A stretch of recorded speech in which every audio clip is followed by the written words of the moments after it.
अस्सलाम वालेकुम एस्पिरेंट्स, मेरा नाम नयाब रमज़ान है and I am from 49th common. आज की वीडियो उन लोगों के लिए जो ये कह रहे थे कि मैडम आप ये बताएं एक्सप्रेशन क्या होता है। आप बार बार अपनी वीडियोस में मेंशन करती हैं कि your written expression should be very good, it should be very sound and well build. तो एक्चुअली एक्सप्रेशन होता क्या है? कैंडिडेट्स, एक्सप्रेशन वो मीडियम है जिसके ज़रिए हम एग्जामिनर को अपना आइडिया क्लियर करते हैं। यानी अगर हम एग्जामिनर को बताना चाह रहे हैं कि हम डेमोक्रेसी के बारे में एक स्पेसिफिक व्यू रखते हैं या डेमोक्रेसी के इंडेसेस ये हैं या डेमोक्रेसी के जो इंग्रेडिएंट्स हैं वो ये हैं, तो वो words, choice of the words, वो सेंटेंस स्ट्रक्चर जो हमारा आइडिया उससे क्लियर करेंगे, that is actually written expression. अगर मैं उसे बताना चाह रही हूँ कि इकोनॉमिक क्राइसिस इसलिए ज़्यादा है क्योंकि फॉरेन डायरेक्ट इन्वेस्टमेंट नहीं है, यानी आई एम प्रेफरेबली सेइंग कि foreign direct investment is directly proportional to the economic prosperity of Pakistan. It means कि when foreign direct investment increases, similarly the economic prosperity of the Pakistan increases. ठीक है, ये मेरा एक simple सा sentence होगा जो उसे ये आइडिया करवाएगा कि फॉरेन डायरेक्ट इन्वेस्टमेंट के बढ़ने से इकोनॉमी ऑफ पाकिस्तान जो है वो प्रॉस्पेरिटी की तरफ जाएगी। सिमिलरली रेमिटेंसेस के बारे में भी डेफिनेटली रेमिटेंसेस जो हैं वो भी पाकिस्तान की इकॉनमी में एक अच्छा किरदार अदा करते हैं। जितनी ज़्यादा रेमिटेंसेस होंगी उतनी ज़्यादा पाकिस्तान की इकॉनमी ग्रूम करेगी। अगर मैं बात करूँ सरप्लस की, मैं बात करूँ सर्कुलर डेट्स की, मैं बात करूँ एक्सपोर्ट वैल्यू एडेड प्रोडक्ट्स की, मैं बात करूँ इंपोर्ट की, करंट अकाउंट बैलेंस की, ये तमाम आइडियाज़ इकॉनमी ऑफ पाकिस्तान लिखते हुए मेरे दिमाग में आएंगे कि इकॉनमी ऑफ पाकिस्तान से रिलेटेड टर्मिनोलॉजी सारी यही है कि मैं बात करूँ एक्सपोर्ट्स की, इंपोर्ट्स की बात करूँ, करंट अकाउंट डेफिसिट देखूँ, करंट अकाउंट बैलेंस देखूँ, फॉरेन एक्सचेंज रिजर्व्स को देखूँ, तो ये तमाम जो वर्ड्स होंगे ये सारे के सारे इकॉनमी ऑफ पाकिस्तान से रिलेटेड है। देयरफॉर इसे मैं कहूँगी अपना अपना आइडिया। अब मेरे पास नेक्स्ट टास्क ये होता है कि मैं एग्जामिनर को अपना आइडिया समझाऊँ। एक्चुअली मैंने उसे ये आइडिया देना है कि मैं इकॉनमी ऑफ पाकिस्तान पे अपना ओपिनियन क्या रखती हूँ, या उसका करंट सिनेरियो क्या है, या उसके स्टैटिस्टिक्स क्या हैं, ये सब बातें मैंने एग्जामिनर को समझानी है। सीएसएस के एसे के दौरान सबसे बड़ी बात क्लैरिटी है, यानी उसे आपकी बात बहुत क्लियरली समझ आनी चाहिए। अगर आप कहना चाह रहे हैं कि एक शख्स 50 साल का है और आप उसे मेंशन कर रहे हैं कि एक शख्स जिसका पोता ये है डैश है 50 साल का है, तो एक्चुअली आप फिर उसके ग्रैंड सन को रेफर कर रहे होंगे कि ही इज़ 50 ईयर्स ओल्ड, ना कि ग्रैंडफादर को।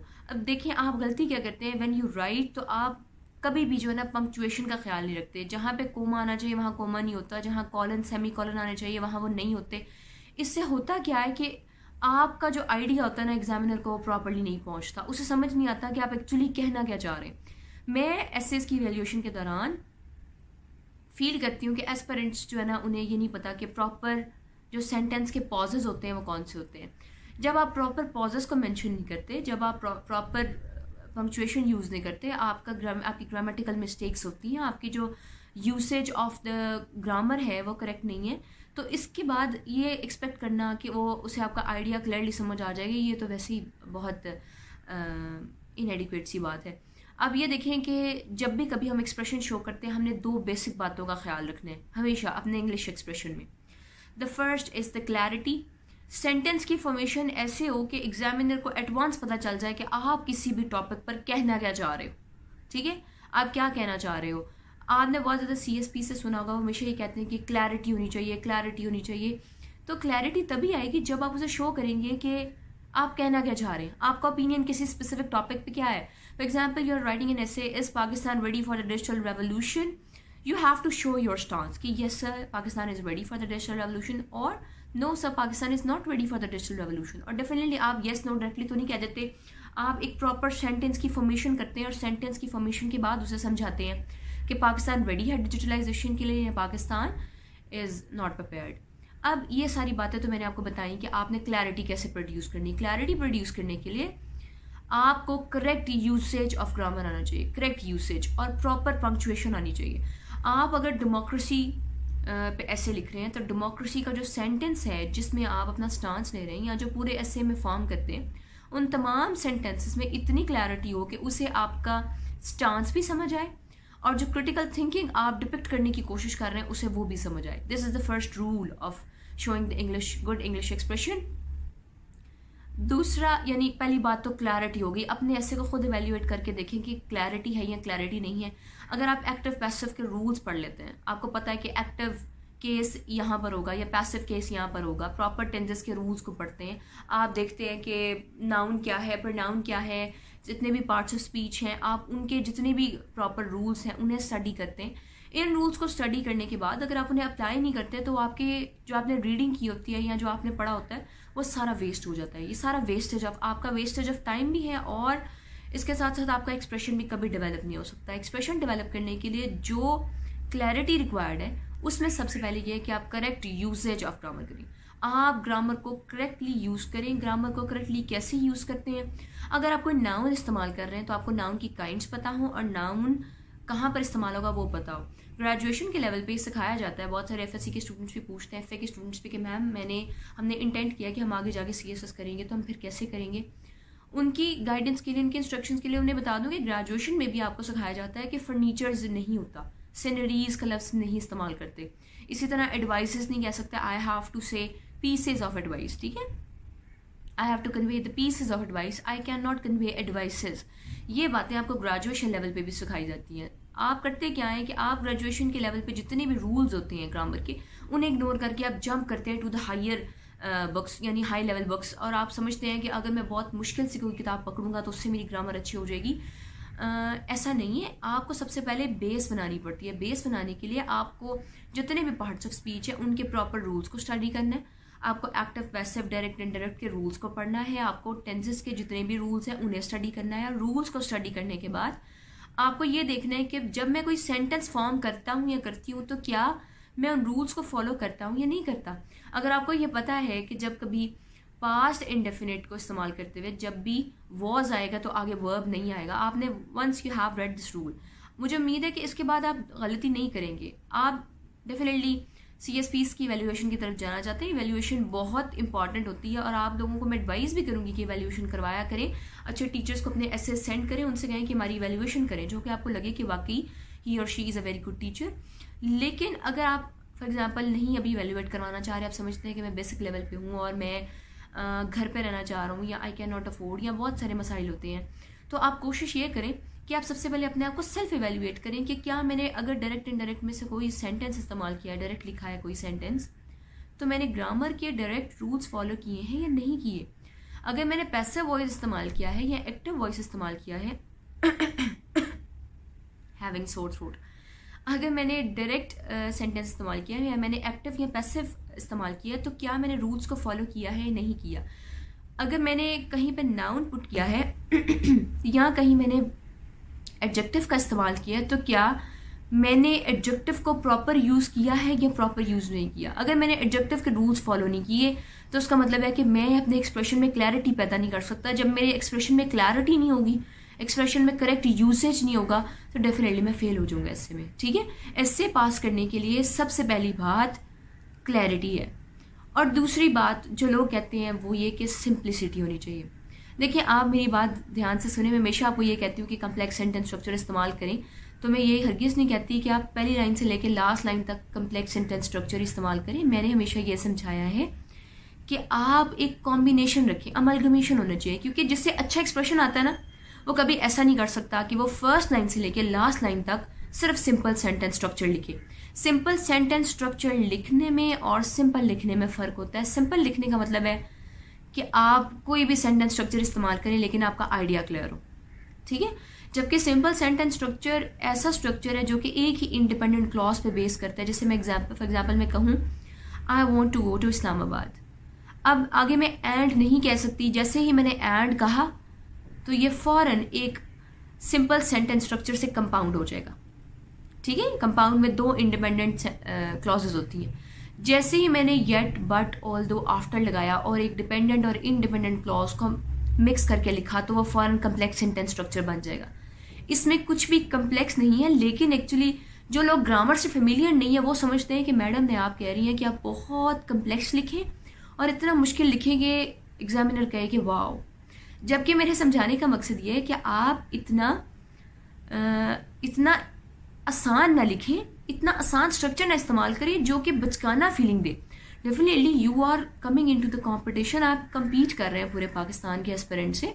अगर आप बचकाना अल्फाज इस्तेमाल करेंगे, गुड, वेरी, इंपॉर्टेंट, ये लफ्ज़ एक दफ़ा ठीक लगते हैं, 2 दफ़ा ठीक लगते हैं, लेकिन अगर बार बार आप बार बार इंपॉर्टेंट इंपॉर्टेंट इंपॉर्टेंट करते रहेंगे और सिग्निफिकेंट का वर्ड रिप्लेस नहीं करेंगे या इस तरह के जो अच्छे सिनोनिम्स होते हैं वो रिप्लेस नहीं करेंगे, तो बड़ी एक स्टीरियोटिपिकल और मोनोटोनस सी फीलिंग आएगी एग्जामिनर को आप कैसे पढ़ते हुए।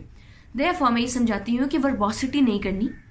एफपीएससी ने अपनी रिपोर्ट में भी लिखा है एफपीएससी ने अपनी रिपोर्ट में भी लिखा है कि आपने वर्बोसिटी नहीं करनी, पर उन्होंने ये भी लिखा है कि लिटरेसी एंड ईडियमेटिक एक्सप्रेशन, ठीक है, उन्होंने खुद मेंशन किया है कि ये एक्सप्रेशन आपका होना चाहिए।